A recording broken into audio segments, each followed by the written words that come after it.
made it to Chiro Hustle. Sit back and learn from the greatest influencers in the profession on the world's #1 chiropractic podcast.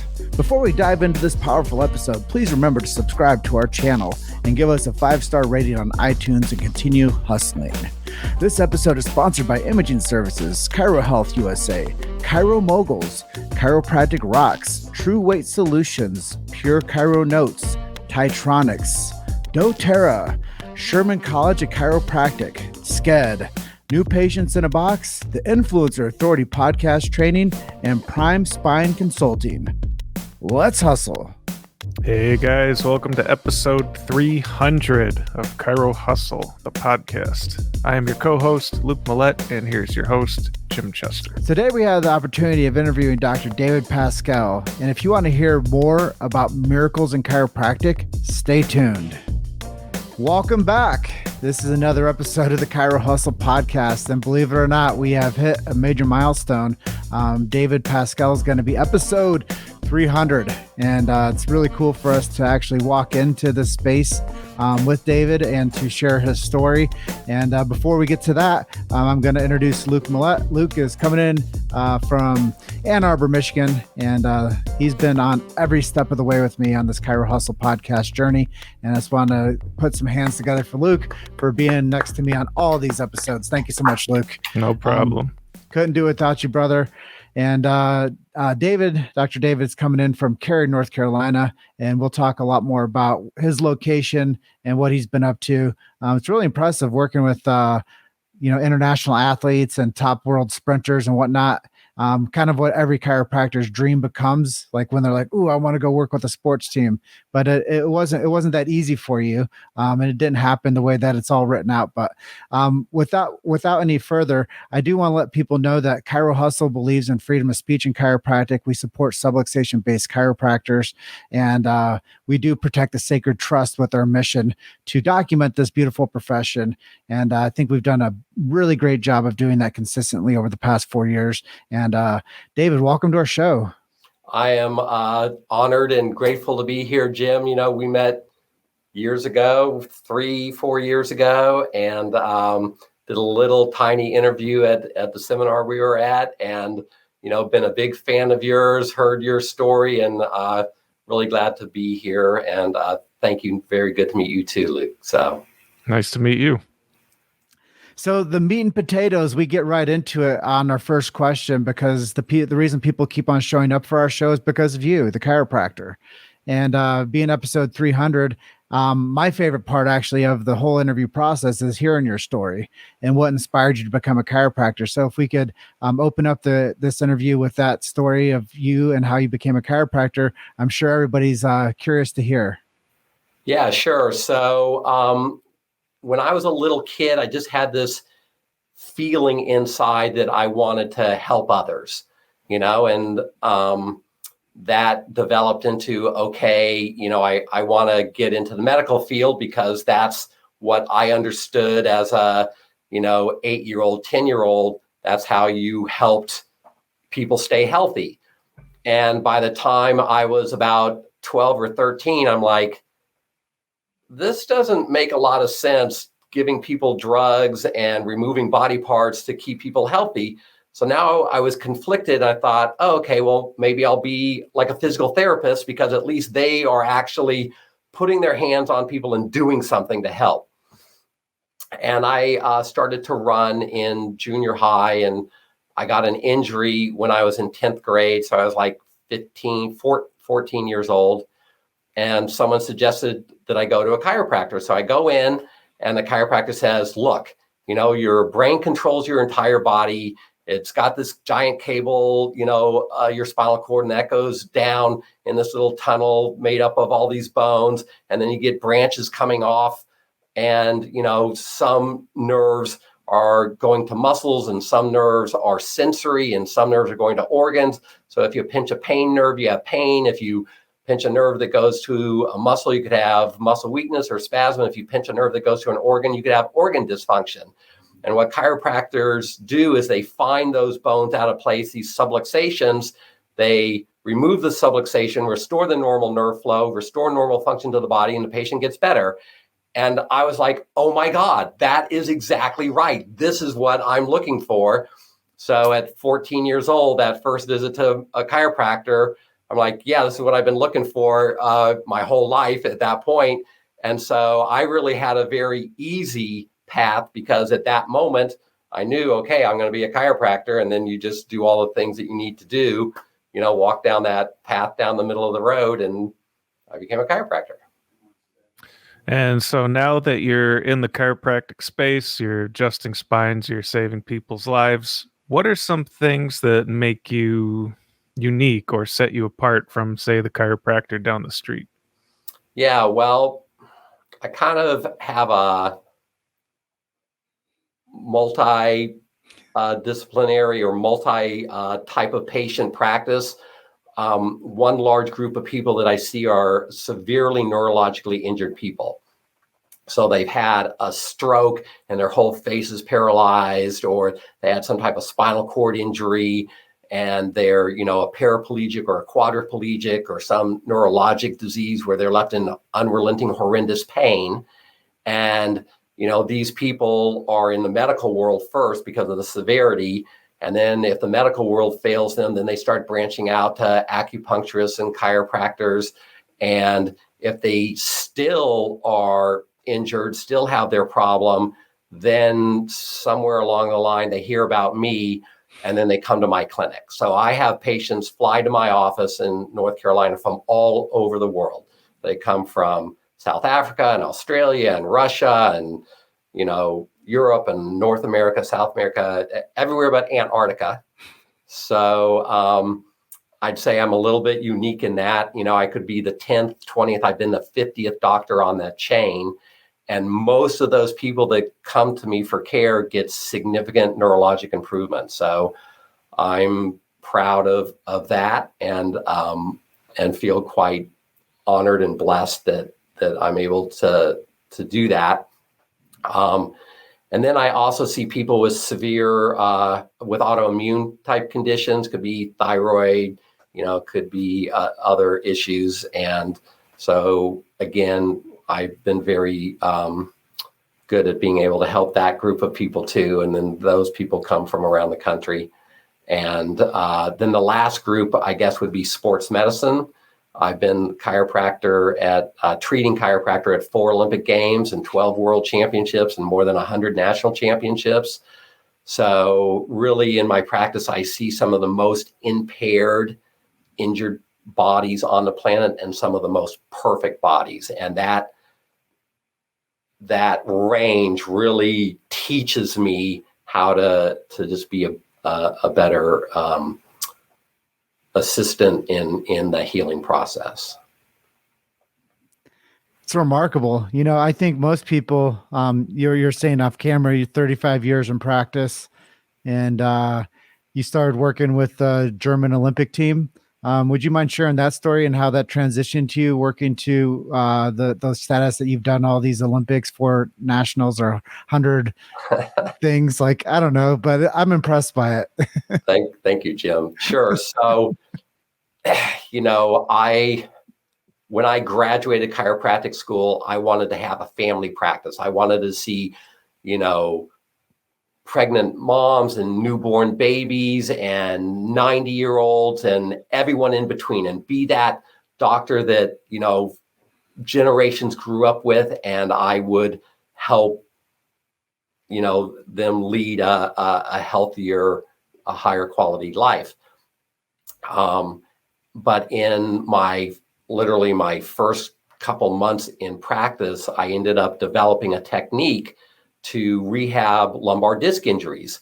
And I started doing continuing ed courses around the country. And then I went to Europe. And in my first lecture in Europe, the head of the German Olympic Training Center, who's an orthopedic surgeon, said, "Hey, how do you like to come check out our Olympic Training Center?" And I did the same thing any of you would do, which is like, heck yeah, let me go see. And, Germany is a very small country, but they do very well in sport. And one of the reasons is because they put the athlete first. Everything revolves around the athlete. And so in their training center, anyone that comes in for regular care or an injury, they must see the orthopedic surgeon, the physical therapist, and the chiropractor.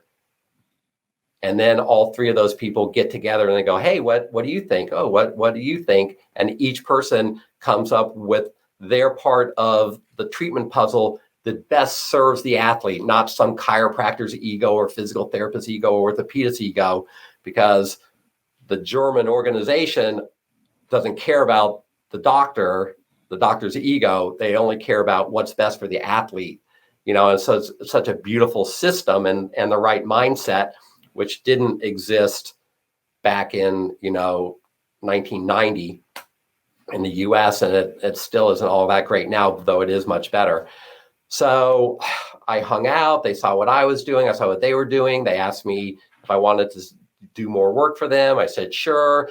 Then that rolled into, hey, how'd you like to come do the European Cup? I'm like, oh yeah, cool. And then, hey, how about the World Gymnastics Championships? And I'm like, oh yeah. And then like, oh, by the way, we're going to have the Olympic Games in your backyard in Atlanta. How do you, like to help us with that? I'm like, yeah, awesome. And I look up one day, I go, hey, what happened to my family practice? All of a sudden I got this sports medicine practice. So that's how I ended up in sport. It was not intentional. So what would be your number one biggest piece of advice to another chiropractor who wants to schedule more patients in the door? Yeah. So the way that you get more people is that more people know about you. It's as simple as that. The more people that know about you, the better. I get people come to me from all over the world because doctors know me all over the world, because either from, the sports stuff or, from lecturing. And so I always tell docs, at least that I meet, hey, you're going to do a great job with your patients, but you may have a couple that get to a point where you can't, you've reached the limit. And in that case, just remember me and send them this way. For, all the docs out there, I recommend the more people you meet, then the more people are potential referral sources. So that's number one, you have to meet them. And then number two, you have to educate them in what you do. Because if they don't know what you do and they can't tell someone else what you do, then they can't refer to you. Well, I think one of the things that I'll just shine a spotlight on a bit is you also have a high level of likability. And that's why I believe some of those opportunities open up to you working with the Olympic teams and whatnot, and showing up and really having a patient-centered practice. And that's what matters in high level performance. And people don't always need to be in crisis care to have a healtty body. And that's something that people haven't been able to understand within the chiropractic paradigm for a long time, is prevention is, I don't even know the quote, but it's important. And you made me think of a joke. It wasn't like an intended joke, but a chiropractor, orthopedic doc, and a PT walk into a bar. What happens? Well, they get patients better. And I think that when you all teamed up on that team together the way you did, that should be the benchmark of excellence for the way that people take care of themselves. Absolutely. We should have multiple sources that are in high integrity supporting each other for the outcome of either the athlete or the stay-at-home mom. And I think that that's where we've missed the mark as a profession, is working in unity with other high-level professionals to say, look, let's get people better and let's do least invasive first.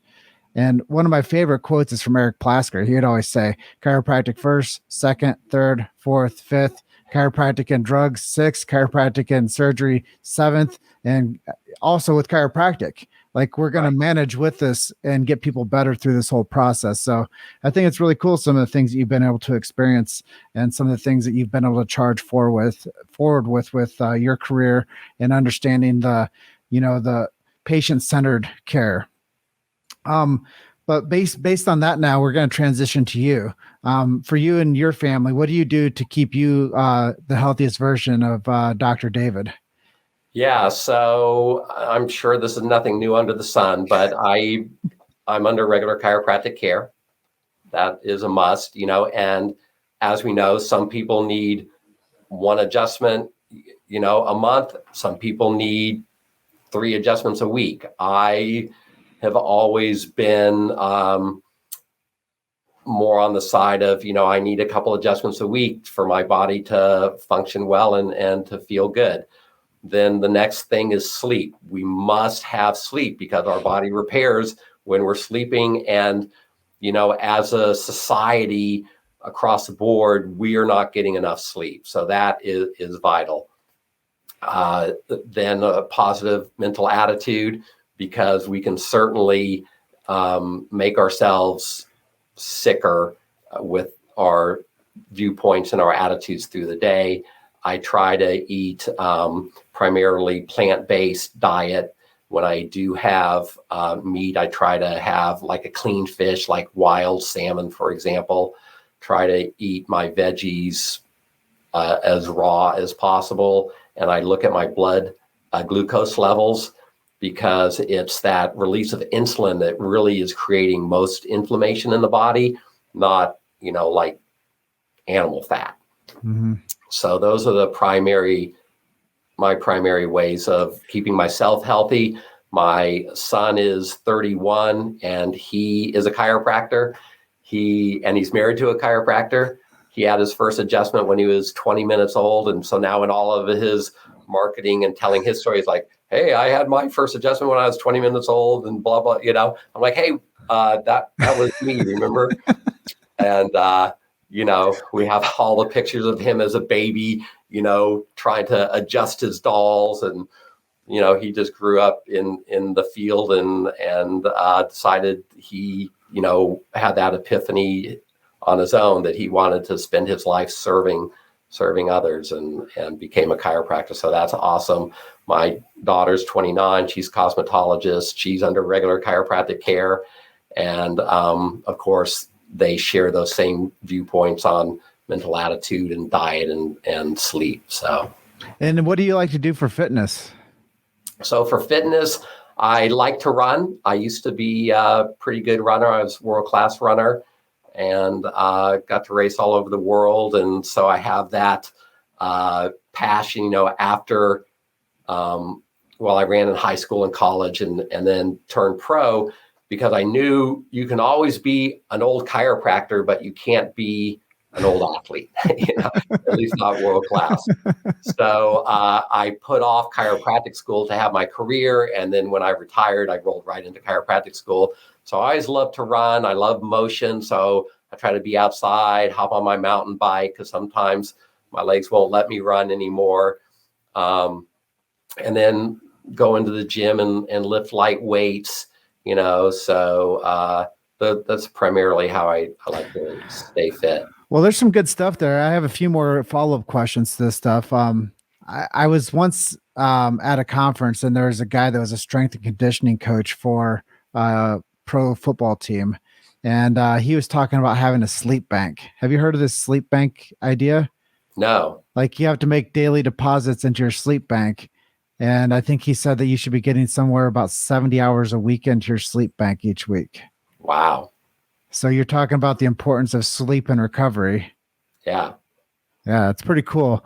And as far as the story of your son, I think it's remarkable to see what happens when we follow the health patterns and we instill that into our families. And they always say that the family's one of the hardest people to make influence with. So it's really cool to hear your story of your son that became a chiropractor as well. Yeah, thank you. A lot of people, when I tell them that my son's a chiropractor, they say, "Oh, he followed in your path." I'm like, no, he didn't. He grew up as a chiropractic patient. He grew up helping in my office, but by the time he started college, he's like, "Dad, I love seeing the miracles. I love chiropractic, but I don't want to spend." But there's a lot of haters out there too that say, that are just ignorant and say negative things about chiropractic. And sometimes they'll even come into our office and say those things right to our faces, right? And he said, "I don't want to spend my life having to justify what I do to a bunch of ignorant people." And so I understood, I had my path. He didn't have to have the same as me. And then then a chiropractic miracle turned it around. I took him to the Olympic trials, and He had a great time helping me with all of our athletes. And when we came back, we had a guy that had had a massive stroke, and he flew from Moscow for care. So he comes in a wheelchair, and I do my stuff. And then some of the therapies we do with the neurologically impaired people are, like cold lasers and certain techniques to help stimulate nerve pathways. And so my son would do a lot of that. So I do the chiropractic part, he'd do the stimulating part with lasers and whatnot. And the second day, the guy came back in a walker. So I do my thing, my son does his thing. And the third day, he literally came with a cane. And then the fourth day, he just walked in. And it was just phenomenal, So he stayed, we kept making improvements and whatnot. My son went back to college, and a couple of months later, he calls me up. He goes, "Dad, I get it. It's emotional. It's not about the haters. It's about, serving and helping others." He said, I want to be a chiropractor." Amen. You've made it to Chiro Hustle. Sit back and learn from the greatest influencers in the profession on the world's #1 chiropractic podcast. This episode is sponsored by Imaging Services, Chiro Health USA, Chiro Moguls, Chiropractic Rocks, True Weight Solutions, Pure Chiro Notes, Titronics, doTERRA, Sherman College of Chiropractic, Sked, New Patients in a Box, the Influencer Authority Podcast Training, and Prime Spine Consulting. Let's hustle. Powerful story. Powerful. And that's the beauty about what we do here at Chiro Hustle. This is going to be a super episode, and people are going to listen to this for perpetuity. They're going to listen to this. We're creating this database and creating this tapestry of stories, really documenting the profession on a very consistent basis. And I love what we're doing because we get that type of story out there. I guess the follow-up to the other thing is you said about these Olympic trials and these Olympic games, you being an elite athlete as well. What does it feel like to you to actually hit your pinnacle of being an elite athlete and now taking care of elite athletes on a world level? Yeah. When I was competing, I had a goal to be, top 10 in the world and go to the Olympics and do great things. I had a body that didn't cooperate. The best I got, I was top 20 in the world, but that's a long ways away from that upper echelon. And I got hurt just before the Olympic trials in 1984. I tore my Achilles tendon, tried to rehab it and come back. I just couldn't come back in time to go to the Olympic trials. And so I lost that window that I had.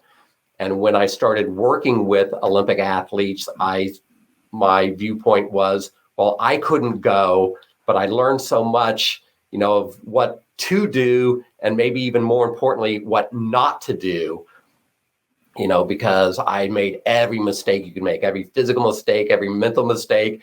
Sometimes I had good days and ran super well, but I had lots of days where I didn't.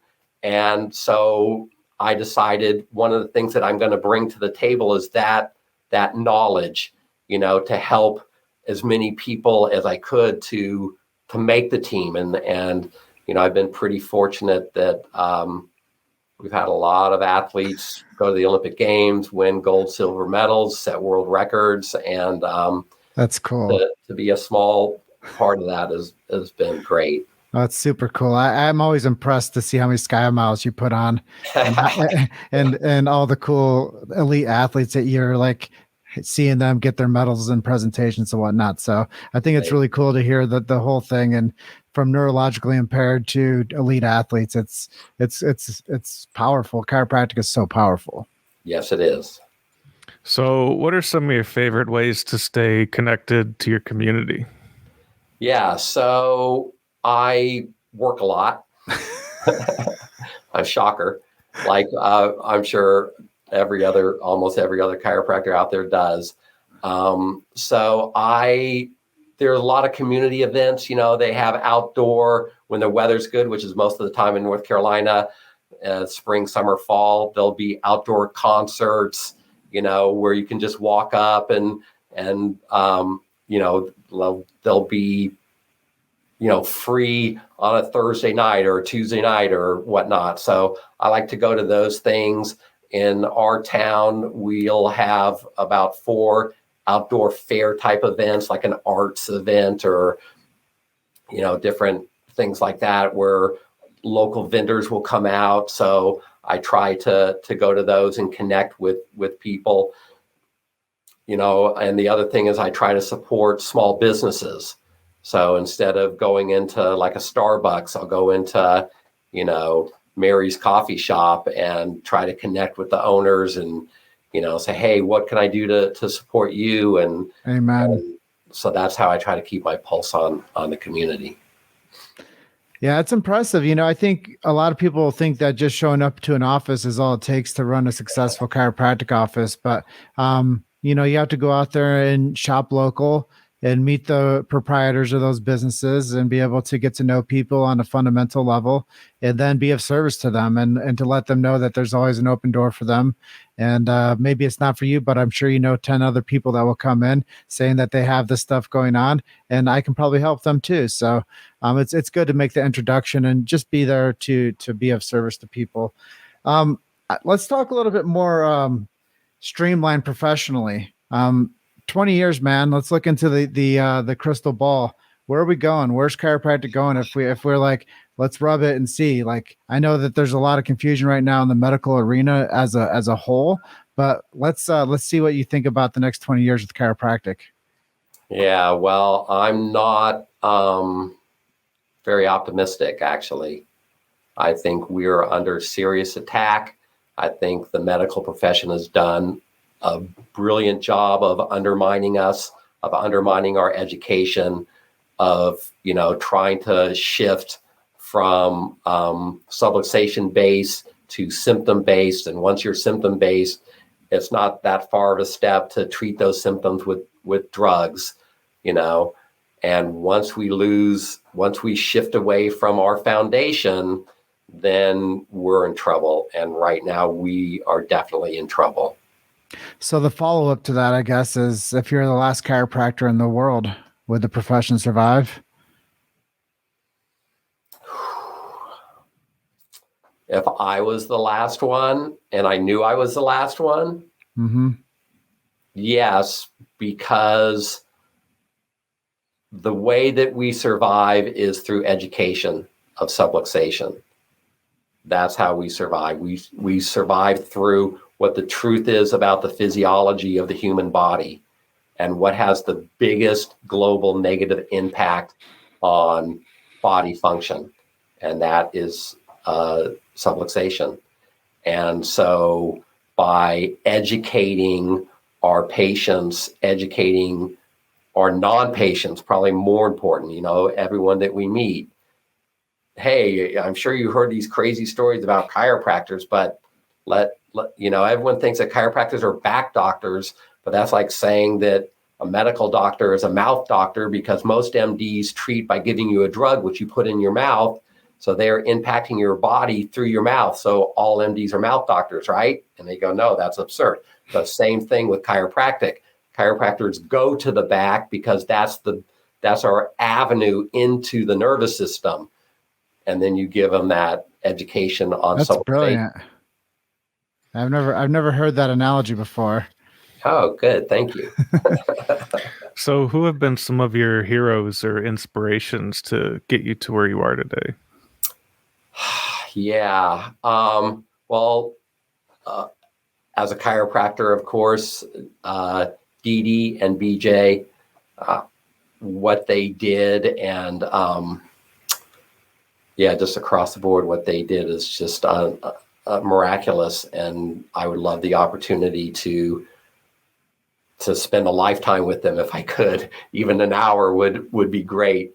So chiropractically, those two. In terms of life, maybe John Wooden.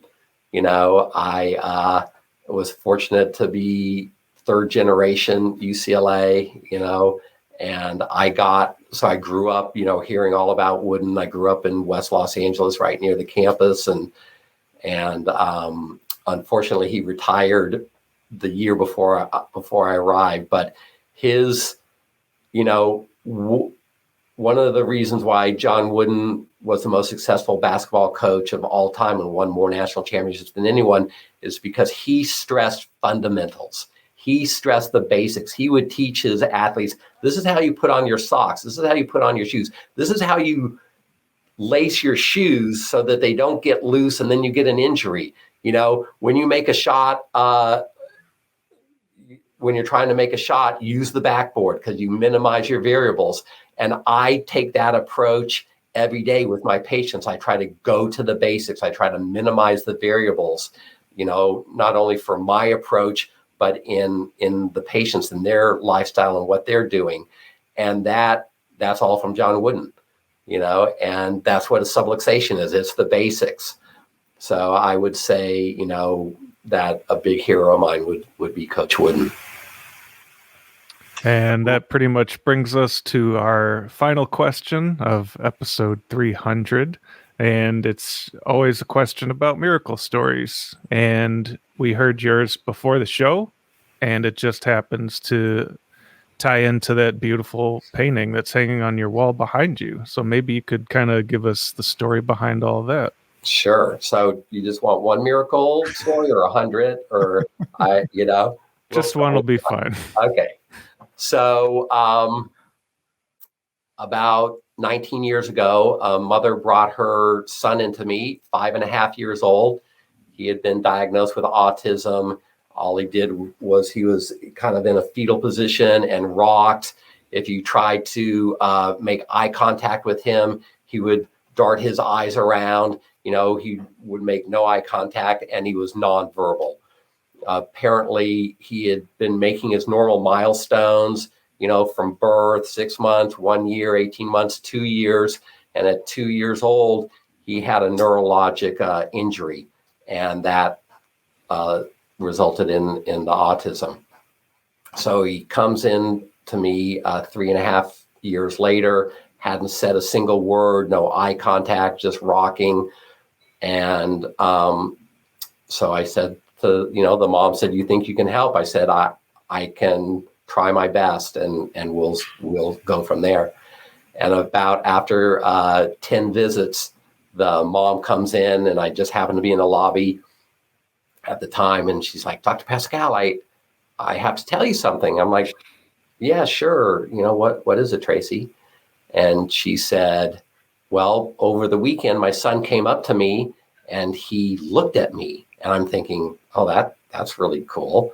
And then she said, "And then my son said, 'Mommy, I love you.'"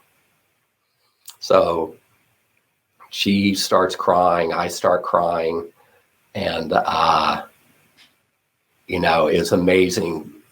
Her son hadn't said a single word for 3.5 years. And when he does, he doesn't just speak one word. He speaks a whole sentence. And he doesn't speak just any sentence. He speaks probably the best sentence that any parent could ever hear. So to be a part of that was, I just feel so blessed to have that moment. And she is a local artist. And about a month later, she comes in and she brought this painting. And she said, I want to give this to you for, as a small thank you for bringing my son back. So it's a beautiful painting and a beautiful story. Thank you. Yeah, chiropractic. Well, Dr. David, we're just about at the end of this interview. Where can people go to learn more about you and your practice? So I'm pretty Googleable. It's Dr. David Pascal. My website is drpascal.com. And, if you forget my name and you forget my website, you can always just Google, sports chiropractor or Olympic chiropractor in North Carolina, and you can find me that way probably. Well, Dr. David, it was a real honor to have you onto our show finally, closing into another milestone of our 300s. You are episode 300 with us, and it's been really enlightening to be able to get to know you a little bit better in this format and on our forum and with Chiro Hustle. And want to thank you for being our guest and look forward to the next time we get to connect with you. Yes, thank you very much for having me. Bless both of you for everything that you do for our profession and for the planet. And I am a huge fan, and I will continue to watch as we go forward. So thank you. Thank you. Well, thank you, Dr. David, and we just want you to enjoy the rest of your evening. Thanks. Good night. We'll see you. Thanks for listening to Chiro Hustle. Don't forget to subscribe and check back next week to continue hustling.